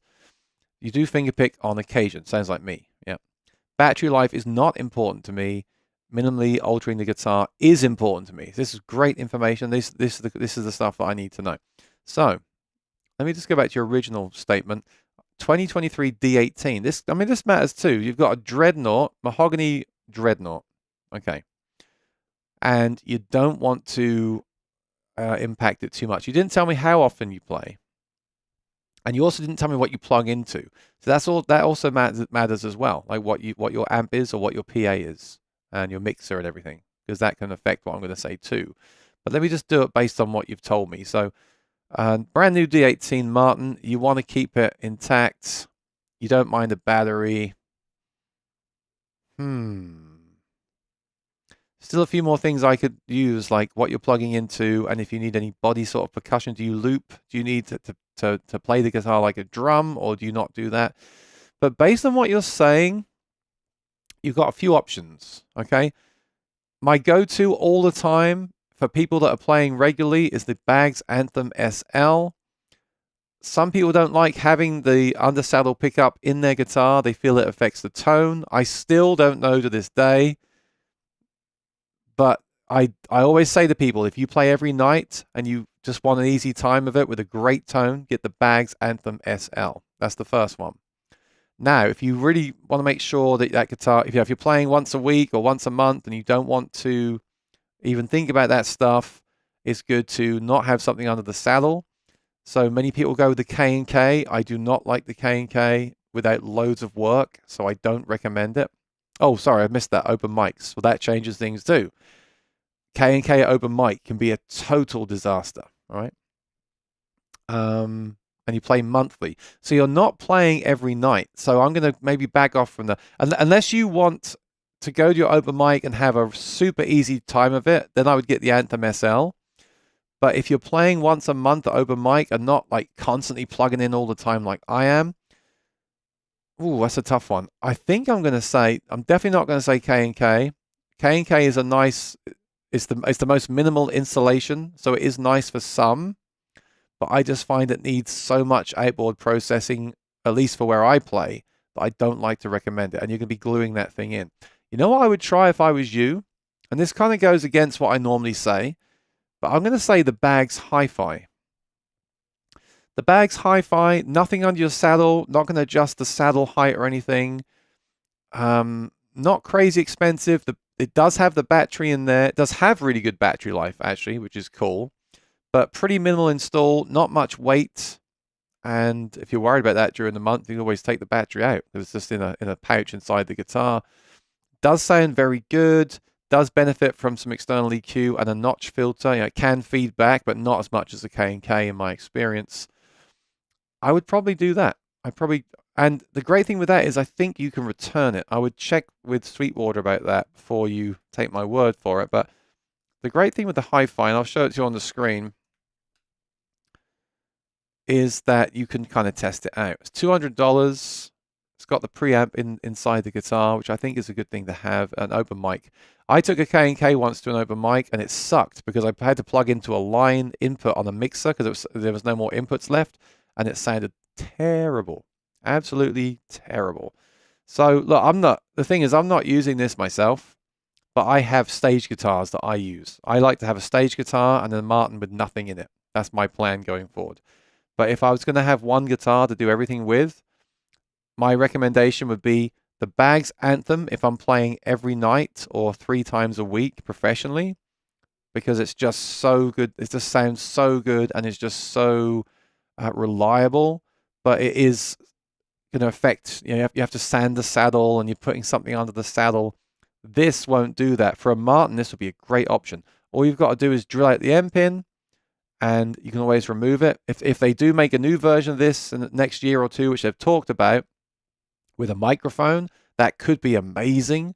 But you can easily pull this out, put that one in, and sell this if that happens. Again, we don't know if it's going to happen, when it's going to happen, or how much it's going to be, or if I'll even recommend it. But this thing is very good. I did have feedback, but only on one frequency. So if you install this and find you have an issue with it, many don't have an issue, but if you do, you just get a very simple battery powered pedal with a notch filter in it, and you can set that to what that frequency is, and then whenever you get a mic, you can plug into that. But realistically, I don't think you'll have a problem because, like I said, this has the preamp in there, so you can plug into anything on the mixer, and as long as you're not standing like directly in front of a speaker and playing super loud, you shouldn't have a problem with that. But I did have that problem when I reviewed it, just so you know. But I also play loud, and I expect a lot from the pickup system. So I think this is the way to go. If I was you, I would watch my review of this system on the channel, and if you like how it sounds, order this from somewhere like Sweetwater. Confirm with them that you can return it if you really don't like it. Have it professionally installed. Try it at a gig, an open mic, and if it really is a problem, because again, the guitar will affect things too. If you, for whatever reason, you get feedback and don't like it in that guitar, ask Sweetwater to switch that out for an Anthem SL. That's what I would do, because that is a great system. But then you're gonna have to adjust your saddle height and everything for that pickup. So that's what I would do based on what you've told me. Yeah, yeah. It's hard, you know. I could sit here for hours and talk through every system and the pros and cons. Again, there is no perfect option. I just take things on what people tell me. Like, you've got a nice brand new Martin D18, you probably want to, and you're playing once a month. So right, and what you probably want is to keep that guitar intact as it is right now, but have the option of plugging it in on occasion, or maybe more so regularly down the line. Who knows? It will give you the option of doing that with a very good sound, but without changing things dramatically the rest of the time. So based on what you've told me, I'd recommend the Hi-Fi, even though I don't use it myself. And then if there is a new version of the Hi-Fi next year that I love when I review it, then I would recommend you upgrade to that. But of course, that's vaporware right now. It doesn't exist right now. So what you could do is wait till next year and then put in, wait to see if that materializes at NAMM in January and ship. Maybe it will ship in March or the summer, but I might not even like it. It will be more expensive. There will be more stuff in your guitar. So definitely go on my channel, watch all the videos on the Bags Hi-Fi, and if you like the sound you're hearing, I've also got a video on the Anthem SL. You could compare them back to back. I play the same thing in both videos, so you can compare them. See what you think. And then, like I said, the great thing is if it really doesn't work out because it's not glued in, you can remove it, either return it for the SL if they'll let you, and if they won't let you, you could always sell it on and get the SL. So I think that's, without being here for hours, that's the best I can give you. And again, just to plug myself, I do quite regularly do these phone calls where I do this, but I do talk about this for an hour with someone and give them all the options, and I charge a fee to do that. If you want to do that, just send me an email to my email address if you go to the channel, there's a way to contact me, and you can email me. We can do a private chat about this stuff, so we don't have to tell everyone about acoustic guitar pickups for an hour. John says, I love your rants. It feels good, you know. Sometimes it feels good to let that stuff out. I worry sometimes I'll say something that I don't mean and get in trouble with myself, but so far it's been pretty good. Hang on, I've got someone at the front door. Let me see who it is. Amazon, I think. All right.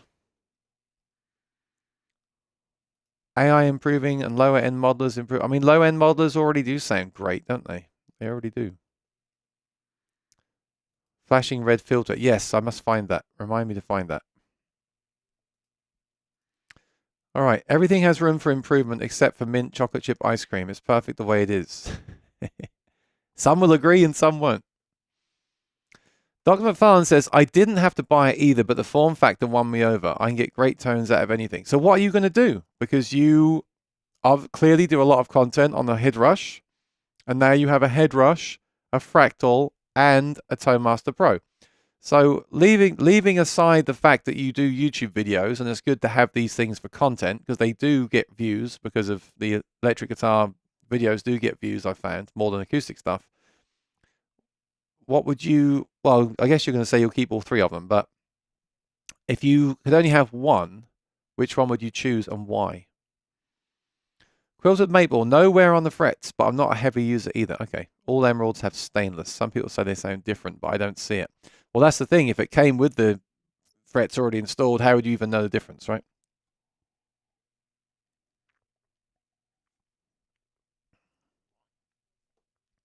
John says, I hear some people say that stainless steel frets change the tone. I thought you prefer all original. Yes, I do, which is why there is a guitar that ships with stainless steel frets. That's why I'm considering it. But it's not a emerald.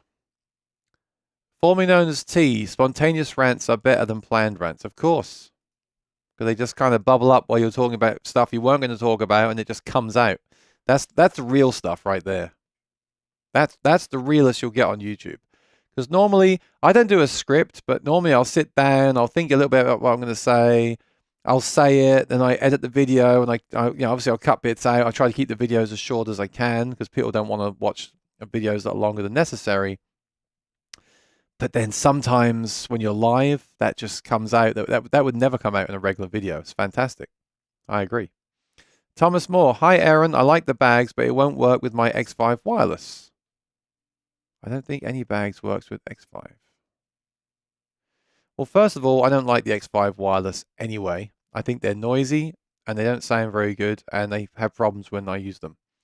So that's what I'm going to say first of all. Secondly, yes, the thing about the bags stuff is the preamp is housed in this component here. See? This is the jack plug at the end. And this is the preamp in there. This isn't the preamp. This is the remote control to change the tone and volume. This is the preamp. So because the preamp is right next to where you plug in the wireless system, you can get interference. Now, there's a couple of things about this. You can get a better wireless system, like the Sennheiser's XSW. That won't give you interference. That's a good way to go. And you can also get a system that isn't the bug. It's got like the cable on it. And there's the new one from Nuex. Nuex are one of those companies that I've had a few things with where they've sort of not been happy with what I've said, which I think is silly, but I mean, whatever. There's a Nuex B8 coming out. It looks really interesting. Look at this. I don't like all the Nuex stuff, but I think they're one of the most interesting companies on the market. They make really interesting products. No one else is doing this, and I praise them for it. This is a new wireless system that's coming out. You have a pedal, which is your receiver, and also a tuner, and a boost pedal if you want as well. So you can change the level of the input signal, possibly for a solo, but probably more likely to match the level of another instrument. This is your wireless transmitter, and it goes on the top and it charges it. And it uses a cable. It's not a bug, it's a cable. So this will clip onto your belt, and then you won't get that interference from any pickup because it's not near it.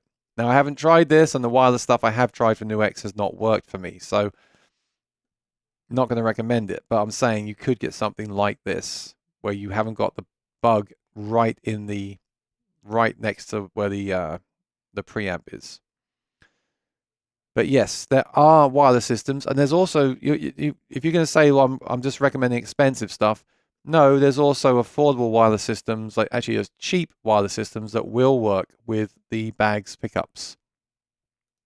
So I don't like that the X5 one doesn't work, because it doesn't work with the bags one, it probably won't work with the Fishman one, it probably won't work with some electric guitars. I don't like that, and I don't think it's the best sounding one anyway. So, on my channel, there's a video about wireless systems where I talk about an Amazon wireless system. It's a 5 gigahertz system, and that works with that system. So I would just get that, and I think it sounds better too. Yeah. Just my opinion.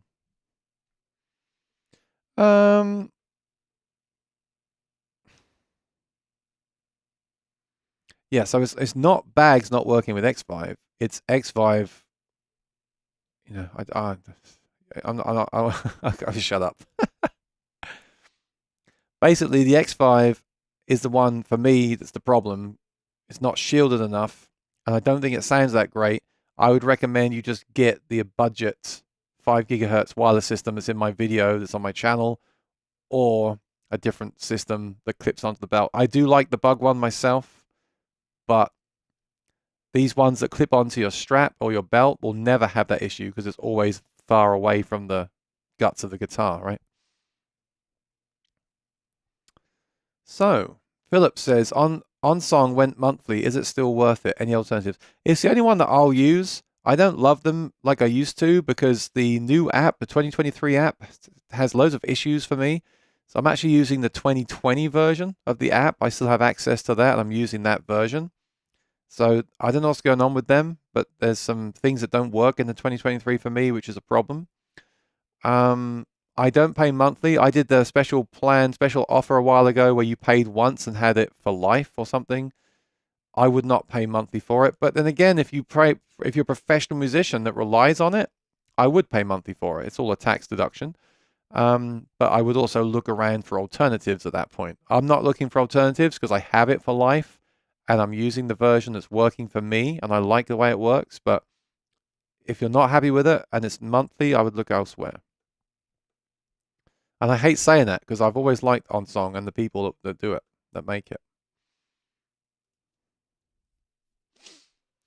Antonio, hi from Oz. Appreciate your feedback on this topic. In regards to a preamp and bags, do you feel that some guitars are better without? I mean, I don't know what you mean. But hi, Australia. Better without a preamp? Do you mean an acoustic guitar is? Are you asking me, is an acoustic guitar better to not have a built-in preamp, like just have a passive pickup? Or are you saying that acoustic guitar with an active system like the Anthem, some benefit from an external preamp and some don't? Well, I'm not quite sure what you mean. And will you be getting the OM45JM? Oh, that's a question. Okay, here's the truth. I haven't talked about this on the show yet. I put the deposit down because they are going to be limited, and I've always been burned by the fact that I sold the OM28 John Mayer. You know what? I still stand by the fact that I did it, and I still believe I'm mostly upset about it because it would be worth so much money now. But that's always been a thing in my mind. Whenever I've sold a guitar that I then regretted, that's how they get you now. They make things limited. You have to pre-order it. Everything's limited. I don't agree with it at all. But I did put the money down, but I'm going to cancel it. I haven't canceled it yet. But here's the thing. This is rant number 2. The OM45 John Mayer is a $20,000 guitar. Now, even if you have the money for that guitar, even if you've got a ton of disposable income, right? Which I don't, but even if you did, why are you buying it? I mean, first of all, it's clearly a signature model. Look at it. That is John Mayer's guitar. So first of all, you've got to be just a huge fan of his, right? Because if you're like, I've been thinking about this lately, and I'm going to put this into a video, but I'm thinking lately, I'm an artist myself. I'm not saying I'm John Mayer, but I'm a performer. I'm an artist. I play. I don't really want to go on stage with a guitar that is clearly someone else's. I mean, I've got nothing against signature models, really. But sometimes, like, I'm clearly playing someone else's guitar, and I don't really want that. But more than that is the price. It's so expensive. I'm not saying it's not worth it. I'm not saying that Martin won't do a great job. I'm not saying that the materials aren't worth it. It's just a lot of money to put into one instrument. And lately, I've had so many guitars that I've, like, dinged and scratched, and I'm the sort of person that gets crazy over that stuff. So if I just know myself, if I have a $20,000 guitar, after taxes is $21,000 guitar, if I scratch that thing, I'm going to be so upset. It's going to devalue it. Some people are thinking they're going to sell it. No, you're not going to sell it. You're not going to make a profit on that guitar. I mean, I hope I'm wrong. I hope I come on here next year and say one of those sold for $30,000. But even if you told me I could sell that for $30,000 in 10 years, I've still got the stress of looking after it for 10 years and then the stress of selling it to someone. And if I sell it on Reverb, I'll pay all that in fees anyway. And I don't really want to meet someone in the back street of New York City with a $30,000 guitar anyway. So I don't know. For me, it's a terrible idea to get into massive debt over that guitar. And I haven't canceled it yet, but I am going to. And I feel the same about the OMJM. I did get the OM. I had an order for that one as well. I told Sweetwater I'd like to check it out, but I'm not sure. So I was very upfront with them. And I'm going to talk about it in a video later. So I'm not going to tell you everything now. But I feel the same way. It's so clearly a John Mayer signature. With the original John Mayer signature, yes, it had his graphics on it, but it was a plain top guitar. To have a guitar that's like gray, a gray Martin like that, it's just so obviously the John Mayer guitar. And that's fine if you're a John Mayer fan, if you're collecting his things, which a lot of people are doing, that's obviously a good thing. But if you're a musician like me, I'm trying to get less guitars and I just want to have stuff that I will use. And I know with those two guitars, I basically have $25,000 in the closet gathering dust. So that's why please ask me next week if I cancelled the order and hold me accountable, because I haven't done it yet, but I am going to do it. I've got nothing against anyone buying one. If someone has the money and won't put themselves into debt and wants to buy the 45 John Mayer and is a big John Mayer fan, then they should buy it and they should enjoy it.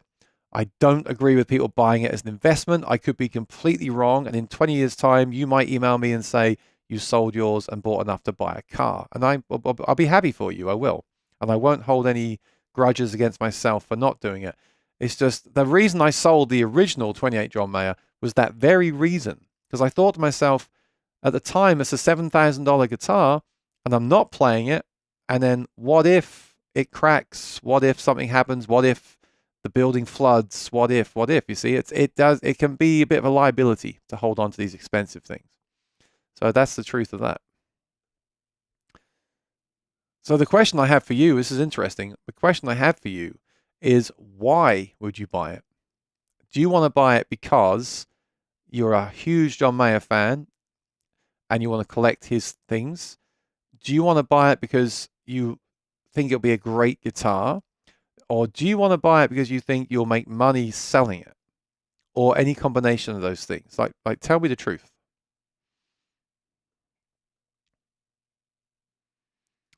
Graham says, I use Songsheet Pro, which works great, has auto scroll too. Okay, so check that out. I haven't checked that one out. Antonio says, yes. Yes to what? I'm not sure what you mean. Do you mean, I think you mean, do you need an external preamp with an active bags pickup? Is that what you mean? Can you just write it for me so I can see exactly what you mean, please? You know what's interesting is that they are all saying that production is until August, until next year. I also had a deposit and cancelled it. There we go.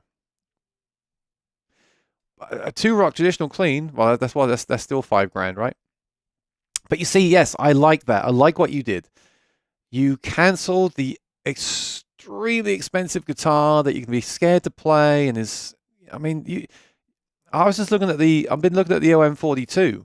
That's a $6,000-$7,000 guitar, but it's not John Mayer's guitar, and it's less than half the price of the 45, and I bet it's just as good of a guitar. Or you can get an OM28 for $3,000 used, or less, 2,500 used, probably just as good, right? So, and you're still basically playing what he plays, but not with his clearly his like image slapped all over it. Same, I like what you done with the 2-rock. You didn't buy a John Mayer 2-rock. You bought a 2-rock amp. So you're going to get the kind of sound that he has. You're sticking in his vein, but you're not sitting there playing a Silver Sky through a John Mayer 2-rock. And again, I haven't really got a problem with that if that's what you want to do. That's not what I want to do. I want to be Aaron Short, the musician. I don't want to like wear his watch and play his guitar and sing his songs. That's personally not what I want to do. As much as I think he's an amazing musician, and his concert that I saw recently is one of the best concerts I've seen in probably ever. If I play his guitar and wear his watch, I'm not going to be John Mayer, and I don't like that idea personally. I want to be Aaron Short, the musician. That's where I'm coming from lately. So I think you did the right thing. I think the CEO 10 is better value. Heck yeah.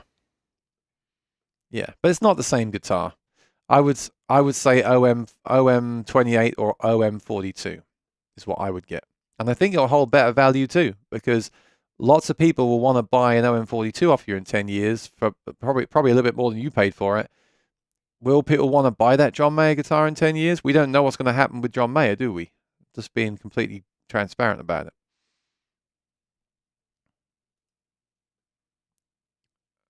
Oh, no, sorry. I thought you meant the CEO 7. The CEO 10. Yes, I was actually thinking the same thing. That is also a great OM and is not, it's not as mainstream, and it is better value. There's also some good custom shops out there as well that's similar. I don't like the inlay on the CEO10, but as a guitar, yes, much better deal. Yeah, because they've announced all these guitars and now they've got to build them. That's right.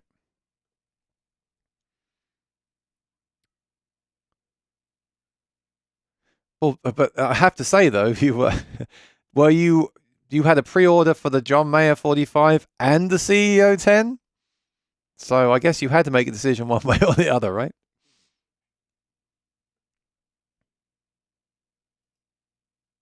Wow. OM45 is cool, but like you said, there is a factor of not having a OM28 John Mayer and wanting to fill that void. Exactly. That's what they're banking on. They will not release. We all wanted them to re-release the original guitar. The funny thing with that is it is basically an OM28 with an Engelmann top. So I don't know what all the fuss is about really. Everyone wanted that original guitar. They won't re-release it because it'll upset the original buyers. So the way around it was to make it a 45, completely change the color of the top, and then they'd be charging 20 grand, which I know they'll get because the original guitars are now going for 20 grand. It's all silly. It's all stupid, I think. What I would like to have seen is just reissue that original guitar, or make a limited edition of the OMJM with the full dovetail and the inlays. Well, I guess that then is that guitar. Just reissue that guitar. 999. Sorry, no, 9999. 10 grand. You just sold so many of them. You'd have made everyone happy. But no, we have to buy a $20,000 guitar and still not quite be as happy as we would be. Doesn't make sense to me.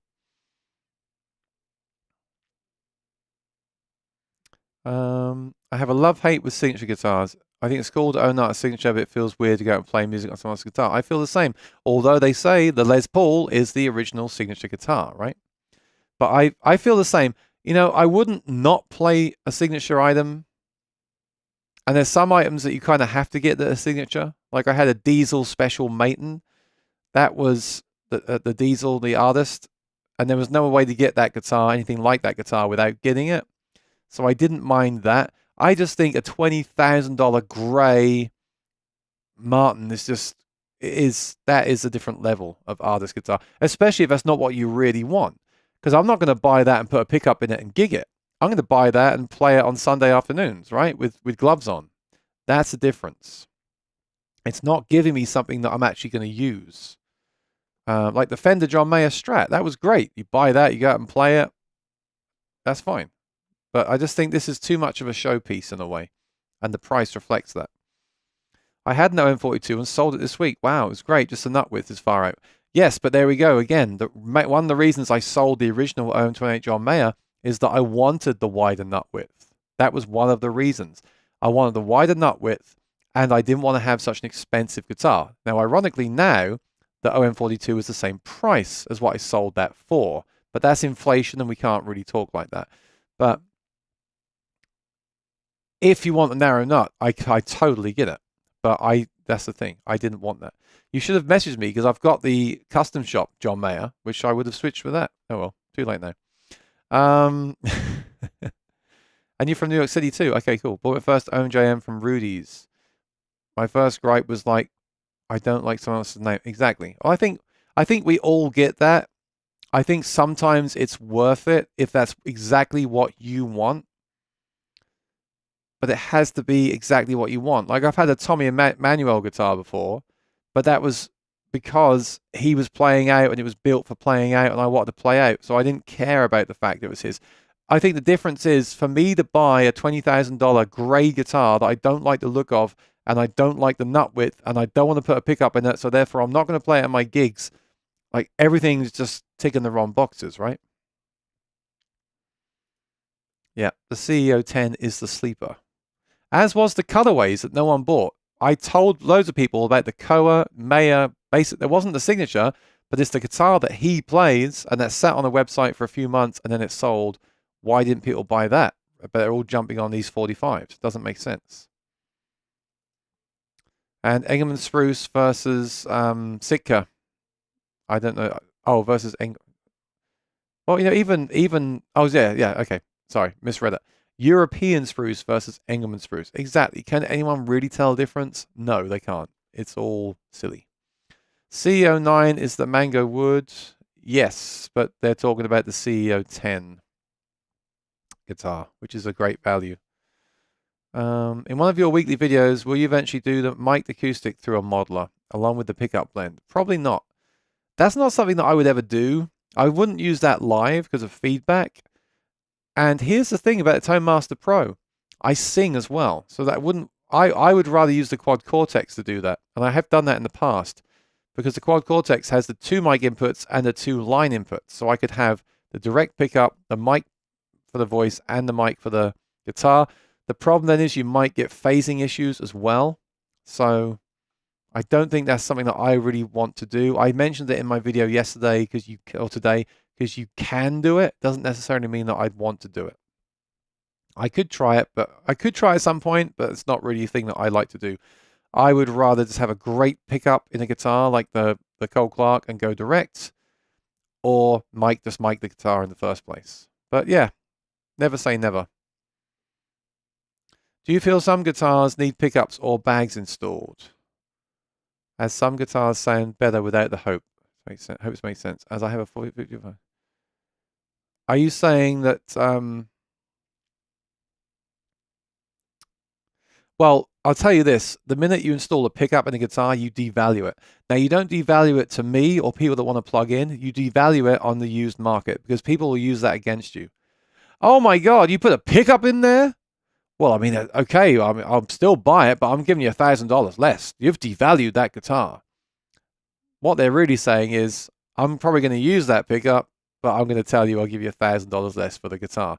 So anytime you make something not stock, you do devalue the guitar. That's not why I don't like changing things on the guitar, by the way, but you do. That is a fact. You do give people ammunition to use against you when you sell it.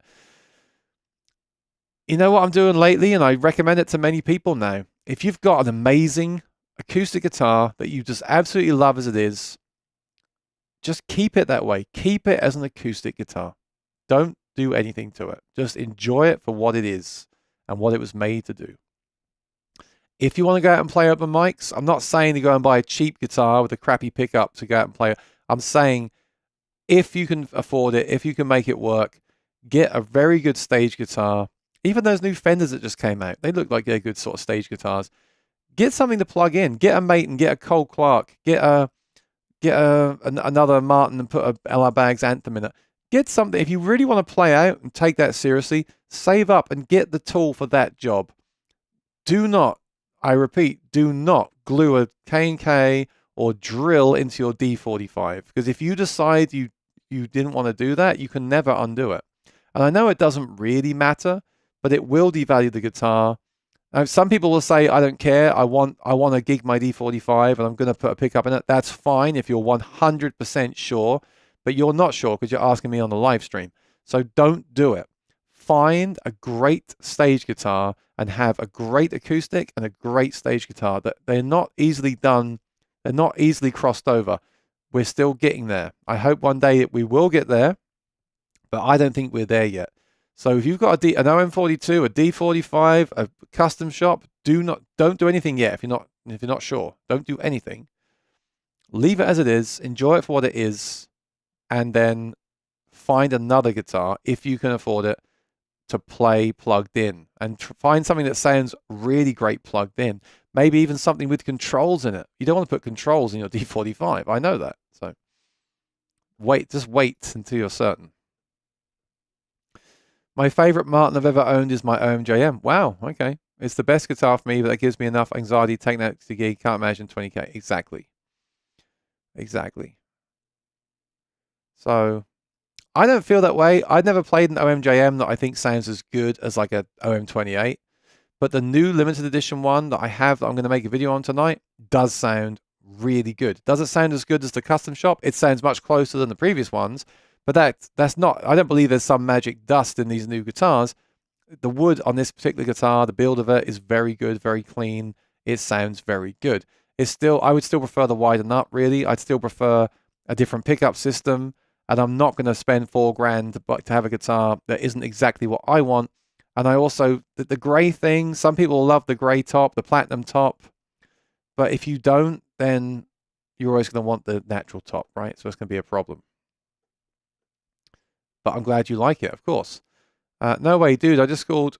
I don't talk about that store. About the guitar you had in your video, I would have happily traded. Yeah, I still got it, and I might be selling it. So, but I don't recommend that store. I recommend Sweetwater. They're my favorite. They're also transparent. I have affiliate links with Sweetwater, but Sweetwater, even if I didn't have affiliate links with them, is where I would recommend you buy a guitar from. There's a few small places that I have bought guitars from, and I do support, but I'll make it clear who they are, and Sweetwater's my go-to. Nick, you're absolutely right about anxiety. I went back and forth for a weekend before I put a deposit down on an order because of how ornate the guitar was. Yes, be very careful ordering custom shop instruments. Even when you order a guitar that's not custom, but you can't easily return, like if you get it from abroad, from another country, that doesn't always work out. You want to get from somewhere like Sweetwater, amazing, right? So Sweetwater, I've got the OMJM. I told them, look, I'm not sure. I'd like to try it. I'm not, I don't want to be, I never want to buy a guitar or anything to make a review of it and send it back. I'm not going to ever do that. So I said to them the truth. I was like, look, I'm not sure. I don't think I want it now, actually, because I've had these thoughts that I've told you on the stream today, but I would like to try it just to be certain. No problem. They sent me the guitar. I've played it. There's a lot of good to talk about. I'm going to make the video very carefully. I'm going to send it back. I'm going to get something else. So I'm not just like sending it back for no reason. I'm going to get something else, which I'll tell you about in another video. And then with the other, I've still got all the other guitars that I'm selling too. I might sell the OM28 Custom because I've got a few, again, it's got the narrow nuts, maybe not for me. I've still got other guitars to sell. This will all unfold in the future, so subscribe and ring the bell because I don't want to give all my stories away in this one. This has been a very intricate live stream. I've given away way too much. I like to hold some things back, you know. As you thought, folks like John Mayer who have that kind of money can gig at their expense since they have three. Exactly. I'm not John Mayer. I cannot call Martin tomorrow and tell him to send me another guitar because they will send him another guitar, right? I don't have that luxury, and I sound really bitter. I'm not bitter at all. It just is what it is. John Mayer has $1 million worth of guitars on stage when he plays, and he changes guitar for every song. And why wouldn't you if you're in his position? You would totally do that. But that's not me. I'm not as good as him. I'm not on his level. I play, and I'm also not belittling myself. I'm very proud of what I do, and I love what I do. But you've always got to take circumstances into consideration with gear, right? That's why we talk about this stuff. I take a subway. I live in the city. I play in all different environments. Sometimes I have control of my sound. Sometimes I don't. I need long battery life. I don't want my battery to die at a gig. I need a solid pickup in my stage guitar. I don't have a sound engineer like he does doing my sound. I need what works for me. And that's really important. And you need what works for you. And I don't need a $20,000 guitar that I have to then work the whole year for next year to pay for. That's just stupid. I'm sorry. I'm talking to myself, by the way. Anyone that wants to buy that guitar is fine, and I will be a bit jealous of you. I'm just talking about myself. This is my gear therapy session right now. It's a really bad idea to spend that much money on one guitar. So there we go.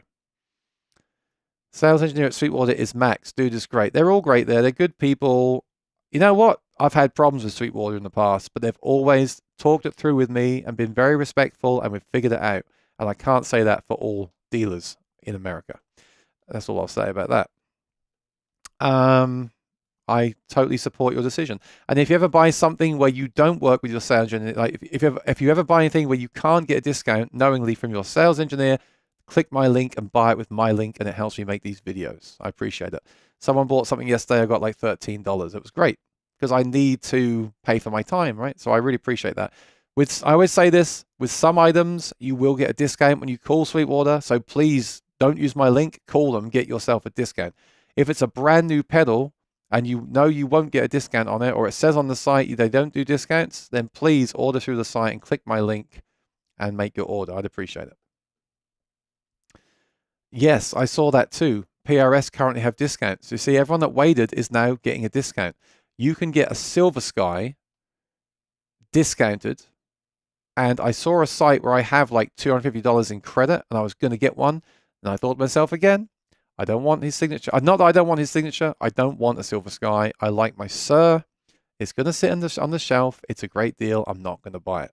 I'm getting a little bit better with this stuff. Not really, but a little bit. Occasionally. You know, it's time to grow up a little bit, Aaron. Come on. And it's just so hard now. Every time you go online, there's a sale, there's a deal, there's a guitar, there's a review, there's a video. You just get slammed with this stuff, right? It's so hard to think, what do I actually need to play music on? This whole video has now become a whole rant, and I've given away way too much information, so I hope you've all enjoyed it. If you ever sell the custom shop, give me a shout. Yeah, well, feel free to email me. It might happen, based on what happens next week. I usually buy strings and small items from mom and pop stores. I enjoy local shops. Yes, I mean, that's good too. I mean, if you've got a local, it's not just the mom and pop thing. There's plenty of mom and pop stores that I would not buy from, okay? For me, it's about, I believe in supporting small businesses, but they've got to be friendly as well, right? There's plenty of small businesses that have lost my business because of how they act. So that's a whole new thing.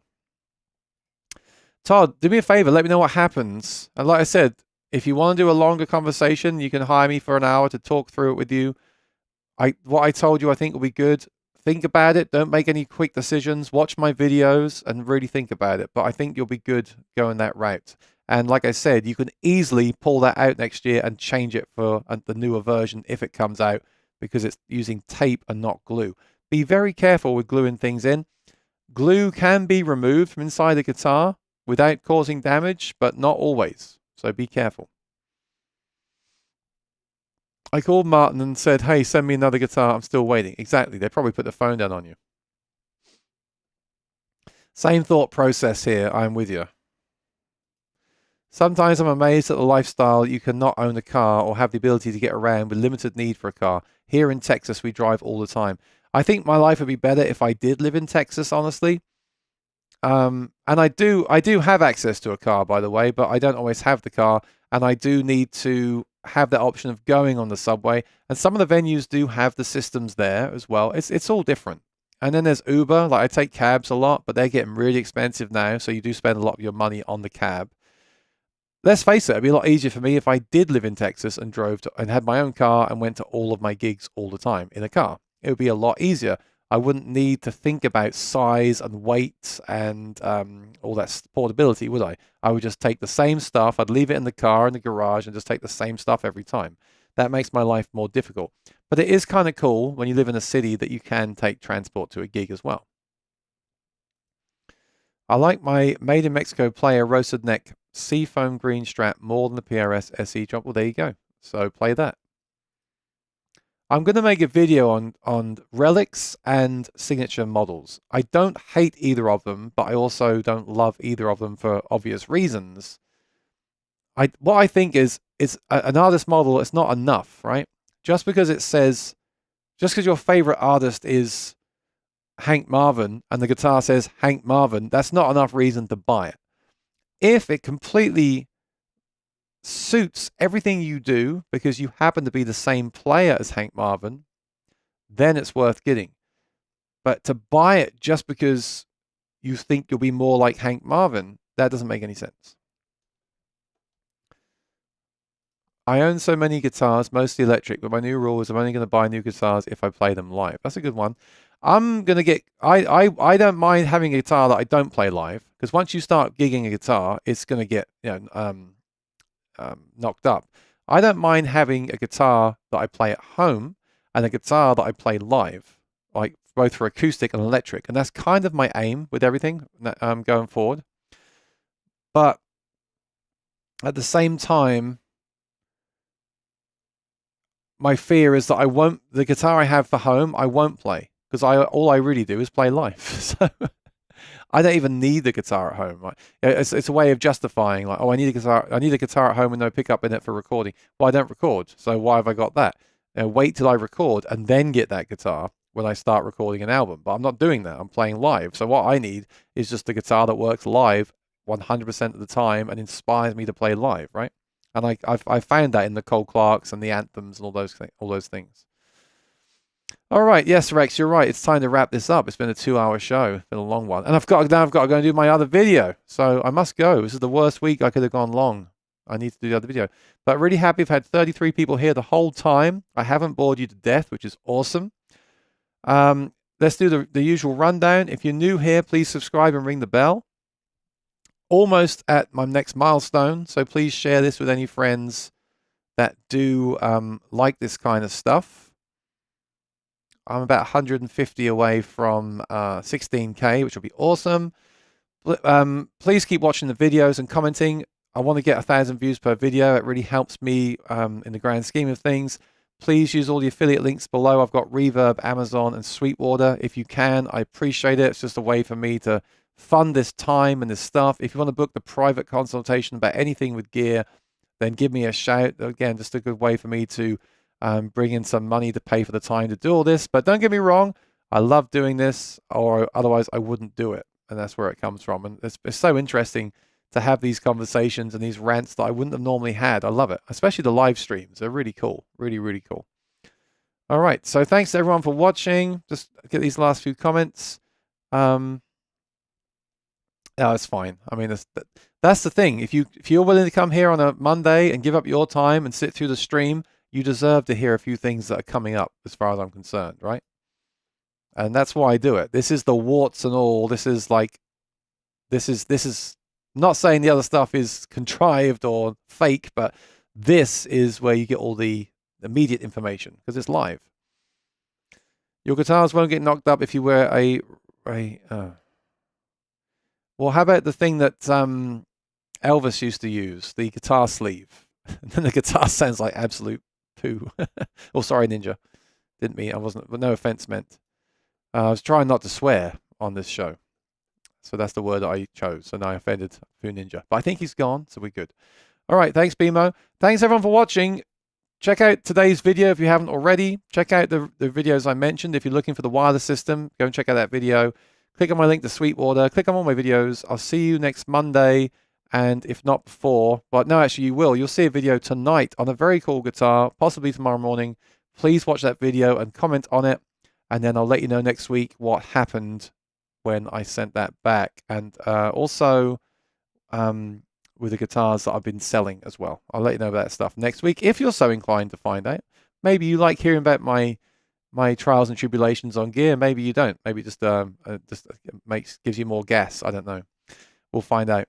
Have a good, whatever happens, have a good week. Enjoy yourselves. Play your guitars. Buy some stuff if you want to. Don't buy stuff you don't need. Terrible idea.